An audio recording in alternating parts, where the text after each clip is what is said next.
მაშასე ჩვენ ვართ კვლავ პირდაპირ ეთერში პრაიმ ტაიმში პრეზიდენტობის კანდიდატი ნომერი 5 გახდება თუ არა იგი 5 იანვარს მეორე ვადით პრეზიდენტი 2007 წლის 28 დეკემბერი პოლიტიკური ток-შოუ პრაიმ ტაიმი გადაცემის წამყვანი ინგა გრიგოლია სტუმარი პრეზიდენტობის კანდიდატი ნომერი 5 მიხეილ სააკაშვილი იმ დღეს მიხეილ სააკაშვილი გადაცემაში სტუმრად საკუთარ მხარდამჭერებთან ერთად მივიდა სააკაშვილი საკუთარ მხარდამჭერებთან ერთად სტუდიაში პრეზიდენტობის კანდიდატის მხარდამჭერებს შორის საზოგადოებისათვის ცნობილი სახეები ჭარბობდნენ ძირითადად ეგრეთ წოდებული შოუ ბიზნესის წარმომადგენლები იქ იყვნენ აჩიკო გულედანი, ვახო ბაბუნაშვილი, კახა ცისკარიძე, სტეფანე მღებრიშვილი, ნიკა მემანიშვილი, ზაზა კორინთელი, მიშა მშულდაძე, ნიკა ქავთარაძე, მარინა ბერიძე, მაცაცო სებისკვერაძე, ნინო ანანიაშვილი, ლელა ტრწუმია და სხვები. 2008 წლის 5 იანვრის საპრეზიდენტო არჩევნებში მიხეილ სააკაშვილმა და მისმა მხარდამჭერებმა გამარჯვება იზეიმეს. პრაიმ ტაიმში მისულ შოუ ბიზნესის წარმომადგენლებს მაშინ სააკაშვილისადმი მხარდაჭერა აერთიანებდათ. დღეს მათ კიდევ ერთი საერთო აქვთ. 2008 წლიდან დღემდე ამ ადამიანების უმრავლესობამ პრეზიდენტის და მთავრობის სარეზერვო ფონდებიდან ჯამში რამდენიმე მილიონი ლარის დაფინანსება მიიღეს. ნიშანდობლივია ის, რომ სააკაშვილის მხარდამჭერები დაფინანსებას ყოველგვარი კონკურსის და შეჯიბრებითობის გარეშე იღებენ. აღსანიშნავია ის, რომ მათ მიერ ორგანიზებული გასართობი ღონისძიებების აუცილებლობასა და ხარისხზე ბევრი კითხვა ჩნდება.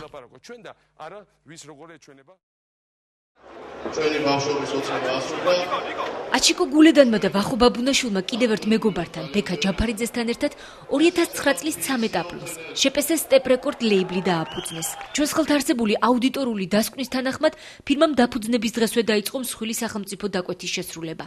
სტეპ რეკორდსმა სახელმწიფოსაგან ქართული შოუ ბიზნესის ისტორიაში ერთ-ერთი ყველაზე მსხვილი 2 მილიონიანი დაკვეთა მიიღო. სტეპ რეკორდსმა 2009 წლის გაზაფხულზე თბილისი Open Air Alter Visions გაუკეთა ორგანიზება.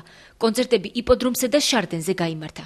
სამდღიანი ფესტივალის ბიუჯეტი 2,93,000 ლარი იყო. თანხა პრეზიდენტის სარეზერვო ფონდიდან გამოიყო და კულტურის სამინისტროს გავლით სტეპ რეკორდს ყოველგვარი ტენდერის გარეშე გადაეცა.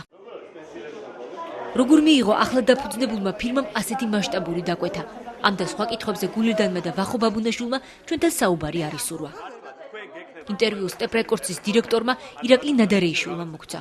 ნადარეიშვილი ამბობს, რომ მათ პროექტი დაწერეს, რაც კულტურის სამინისტრომ მოიწონა და დააფინანსა. ესაც ის შემთხვევა არის, როდესაც იწერება პროექტი კონკრეტული მიზნების მიხედვით, იმიტომ რომ ეს არის წლიური პროექტი. ჩვენ დავიწყეთ ფესტივალით, შემდეგ ახალბედა ჯგუფებს მივმართეთ, შემდეგ ამ ახალბედა ჯგუფების პოპულარიზაცია დავიწყეთ საქართველოს ბაზარზე და ამისი ფინალი იქნება, როდესაც ისინი უკვე ძალიან დიდ ვარსკვლავებთან ერთად გამოვლენ საქართველოში სცენაზე. მუსიკა ათავისუფლებს ამ სლოგანით თბილისში ახალი საერთაშორისო მუსიკალური ფესტივალი იწყება სახელწოდებით თბილისი Open Air. ისინი ასეთი ფორმით ერთგვარად უპირისპირდებიან ევროვიზიას, რომ ალტერვიზია ქართულმა მედიამ 2009 წლის მაისში მოსკოვში გამართული ევროვიზიის ალტერნატივად მონათლა.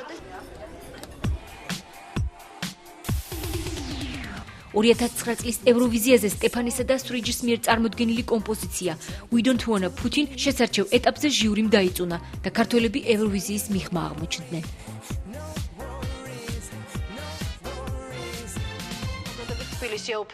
ევროვიზიის ალტერნატივა სახელმწიფოს 2,93,000 ლარი დაუჯდა. ამ თანხიდან კონცერტის მოწყობაზე დაახლოებით 1,250,000 ლარი დაიხარჯა. აქედან 158,000 ლარი უცხოელი შემსრულებლების ანაზღაურება იყო. 23,000 ლარი ქართველი შემსრულებლების. 299,000 ლარი დაიხარჯა სცენის მოწყობაზე. მუსიკალური სფეროს წარმომადგენლები ამბობენ, რომ ალტერვიზიის ტექნიკური ხარისხი მასზე დახარჯულ თანხას არ შეესაბამებოდა. 2 მილიონი საერთოდ არანაირი შოუსთვის, რომელიც საქართველოს ტერიტორიაზე ჩატარებულა, არის რეალური. ისინი, რომლებიც მე მინახავს, ან რომელთა შესახებაც მე მსმენია, არც ერთი არ იყო მაღალი ბიუჯეტის შესაბამისი დონის. შესაბამისად, ალტერვიზიაც, მე არ ვიცოდი, რომ ამ ხელა თანხა იყო დახარჯული. გიორგი გვარჯალაძე პროფესიით ხმის რეჟისორია. 2 წელია კინოსტუდია ქართული ფილმის ტექნიკურ დეპარტამენტს ხელმძღვანელობს. ალტერვიზიის ფარგლებში იპოდრომზე გამართულ კონცერტს ესწრებოდა და ამბობს, რომ ხმის აპარატურის ისეთი ხარვეზები იყო, რაც ასეთი მაღალი ბიუჯეტის პირობებში არ უნდა ყოფილიყო. ხმა ნამდვილად ის არ იყო, რაც უნდა ყოფილიყო, აშკარად არ ვიცი. ეს ალბათ ყველამ შეამჩნია, იმიტომ რომ როცა პრეზიდენტი მიუახლოვდა სცენას, მისი საყვარელი ბენდის მოსასმენად სტეფანე და თრიჯის გულისხმობ. ერთი ვოკალი იყო ზედმეტად ხმამაღალი და სამი არ იცმოდა საერთოდ. პრინციპში ესეთი რაღაცა ხა მეც მომსვლია და ბევრ შეიძლება რომ მოვიდეს. დაბლ ბიუჯეტიანი პროექტის პირობებში თავისუფლად შეიძლება რომ ეგეთი რაღაცა მოხდეს და როცა ამხელა ბიუჯეტია თანამედროვე სისტემები და ტექნოლოგიები იძლევა იმის საშუალებას რომ ესეთი რაღაცა პრინციპში 100%-ით გამორიცხო. ხმის ხარისხზე ალტერვიზიის ორგანიზატორიც საუბრობს. თუ თქვენ მეუბნებით იმაზე რომ უბრალოდ ზოგადად შეიძლება ეს არ იყოს საუკეთესო ხმა, მაგაში მე დაგეთანხმებით რომ ეს არ იყოს საუკეთესო ხმა, თუმცა არანაირი ხარვეზი რომ ხმა გაწყვეტილი იყო კონცერტის დროს, ეგეთი რაღაც არ მომხდარა. ალტერვიზიის შესახებ თითქმის 1 საათიანი ფილმი მომზადდა. ფილმი 203,000 ლარი დაჯდა და სტეპ რეკორდსის დაკვეთით ფორმულა კრეატივმა მოამზადა. ფორმულა კრეატივის დამფუძნებელიც სააკაშვილის ერთ-ერთი მხარდამჭერი ნიკა ქავთარაძეა. თქვენ უკვეთავთ ფილმს იმას, ვის გემოვნებას და აზრსაც იზიარებთ. და მე მგონი ძალიან მარტივია. შეიძლება ვიღაცა რეჟისორის მომსახურება თქვენ დაგიჯდეთ 5 ლარი, ვიღაცის დაგიჯდეთ 500.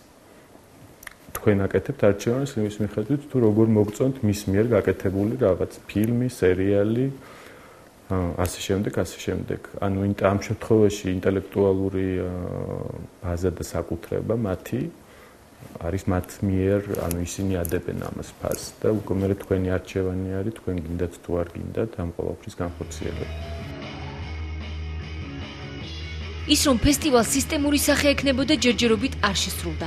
გამოიღო თუ არა შედეგი სახელმწიფოს მიერ დახარჯულმა 2 მილიონმა ლარმა საეჭვა. ეჭვი რომ ალტერვიზია ევროვიზიის პოლიტიკური ნიშნით მოფიქრებული ალტერნატივა იყო, დღეს უფრო მძაფრია. ნიშანდობლივია ის, რომ 2 კვირის წინ შექმნილ ფირმას ყოველგვარი ტენდერის და კონკურსის გარეშე აძლევს სახელმწიფო 2 მილიონიან შეკვეთას. მაშინ როცა თუ ამ თანხას ტენდერის, ანუ სამართლიანი შერჩევის გზით განკარგავდნენ, ფესტივალის ხარისხიც და შედეგიც ალბათ უფრო მაღალი იქნებოდა. სამდღიანი ფესტივალის ორგანიზებისათვის გულედანისა და ბაბუნაშვილის ახლად დაფუძნებული ფირმის თანამშრომლებმა ხელფასის სახით 261,000 ლარი მიიღეს. ფირმის განკარგულებაში დარჩა დაახლოებით 80,000 ლარის ინვენტარი, რაც ფესტივალის ფარგლებში სახელმწიფოს მიერ გამოყოფილი თანხით შეისყიდეს. ეს ინვენტარი დღეს უკვე ფირმის საკუთრებაა და მისი კომერციული მიზნებისათვის გამოყენება შეუძლია. ალტერვიზიის მიზანი ქართული ალტერნატიული მუსიკის პოპულარიზაცია იყო, რაშიც სახელმწიფომ სოლიდური თანხა ჩადო.